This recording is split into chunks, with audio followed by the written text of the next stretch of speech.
Hi, my name is Donna Levette, and I am so glad that you are here.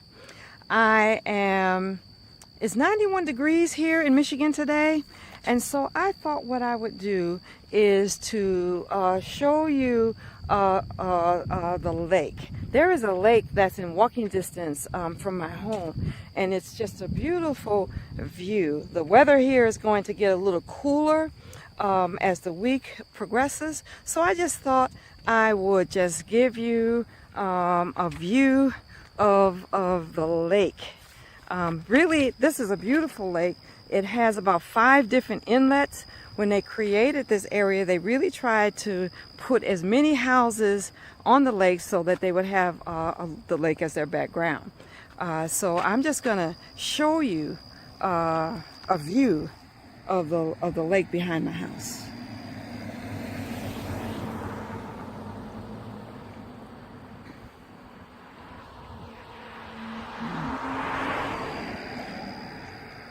Hopefully you can see the boats. Yep, here are a couple of boats that people are fully taking advantage of this awesome weather. I am on a street that I can walk this street and it will take me right to my home. So you'll probably hear some cars periodically. But I just thought this would be a good backdrop for our conversation today. So tell me, how did you do? Did you do it? Did you put your goals someplace where you could see them the first thing in the morning and the last thing at night? Did you do that? How did you do with your thought patterns? Was it difficult to go 24 hours just thinking positive thoughts? I know that it probably was. See the boat in the background? Isn't that awesome? So there are some things that I'm going to share with you in the days to come that's going to make that a little easier for you, but not today. There's something else that I want to share with you today. There are 3 keys that are necessary for you to be able to walk in and do this 31 days successfully. And so I want to be sure that I share all 3 of those keys with you. The first key we kind of talked about. It had to do with your desire. You have to have a strong desire to accomplish your goals or you won't do it. And so we spent a good amount of time talking about desire. The second key, what we talked about it yesterday, has to do with your thought patterns. As you think in your heart, so is it with you. Change your thoughts, you change your life.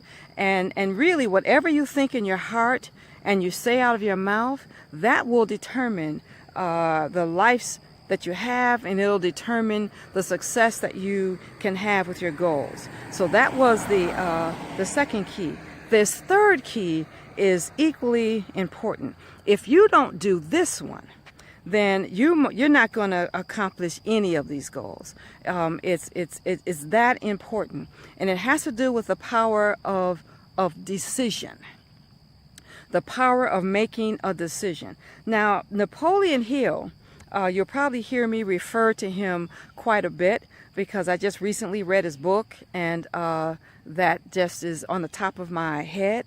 And in this book, he interviewed 25,000 people, and what he discovered was that the lack of making a decision was one of the top reasons why people failed.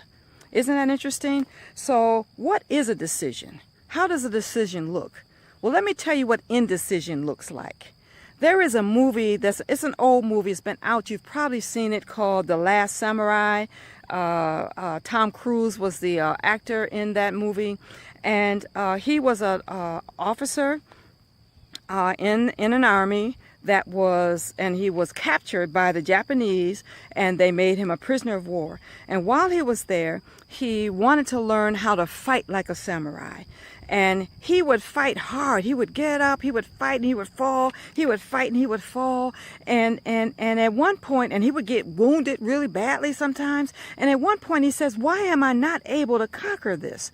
And one of the Japanese whispered in his ear, and he said, "You have 2 minds." So what that meant was that you're double-minded. You can't believe you're going to win and then be afraid you're going to lose at the same time. You can't have faith and fear at the same time. A double-minded man is unstable in all of his ways. You're unstable in your thinking. You're unstable in your emotions. You're unstable in your activities. You're active today and inactive tomorrow. Productive today, unproductive tomorrow. Just unstable. So a double-minded man won't receive whatever they desire in life. So let me give you an example of another example of not making a decision. A young lady has decided that she wants to lose 100 pounds. And she really has a strong desire to accomplish that goal. She knows that she has two trigger foods, sweets and pasta. She has no control with those foods. She already knows it. And so if she's going to be successful, those are two foods that she's going to have to give up. So she makes a decision. She goes to visit her mother on Sunday. And when she walks in the door, the food just smells good. And she walks in the kitchen, and the very first thing she sees is a 3-layer German chocolate cake, her favorites. She said, uh-oh. The next thing, when she walks and looks at the stove, she sees this shrimp pasta in cream sauce dish. And now she's struggling. Because this is what somebody who hasn't made a decision does. This is how they would handle that. Oh my goodness. I really want it. Oh my goodness, can I have it?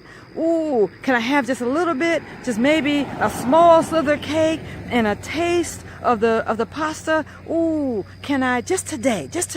Can I just I'll eat today. Mom's been cooking and slaving over this oven all day, and I'll get back on my diet tomorrow. Oh my goodness! But the last time I cheated on cake, I kept going back, and I ate almost the whole thing. Oh, I said I wasn't going to do this. Oh, let me leave, let me walk. You walk out of the kitchen. But then you walk back in because you want to look at it. I'll just look at it. I won't taste it. I'll just look at it. You know, you're just tormented. You sit down and you say, oh, I don't know if I can do this. Oh, please help me. I just don't know if I can do it. That's what indecision will do. It will cause you to be all over the map emotionally, and you'll just be confused mentally, and you'll battle mentally. This is how a person who has made a decision handles that. A person will walk into the house, acknowledge that, boy, this smells good.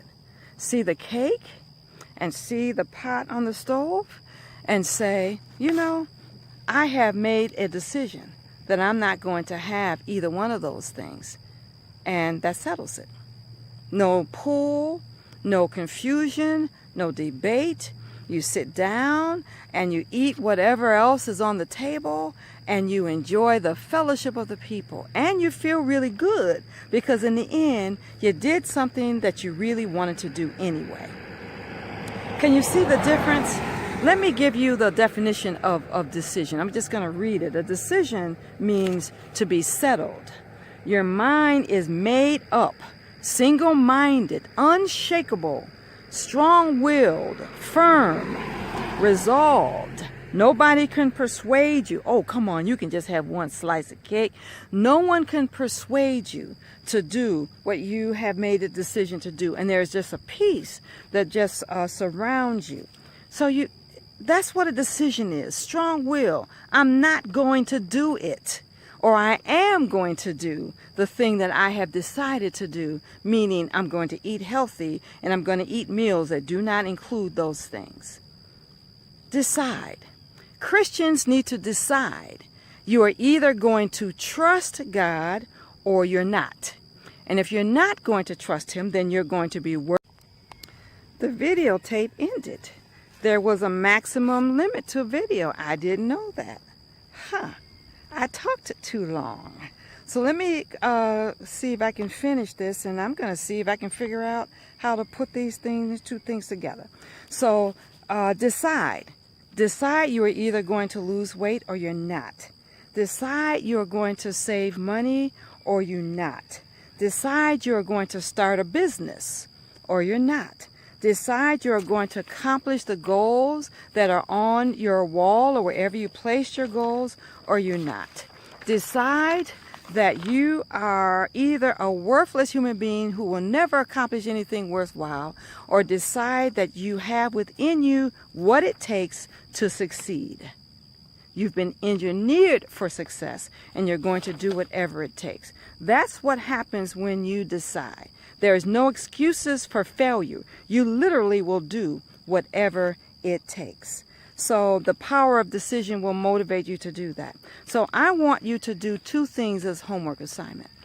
I want you to look at your goals and determine if you can decide that you are going to accomplish your goals no matter what.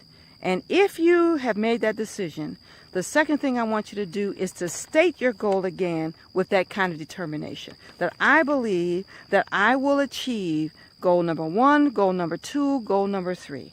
That will be your homework assignment for today. So until tomorrow, God bless.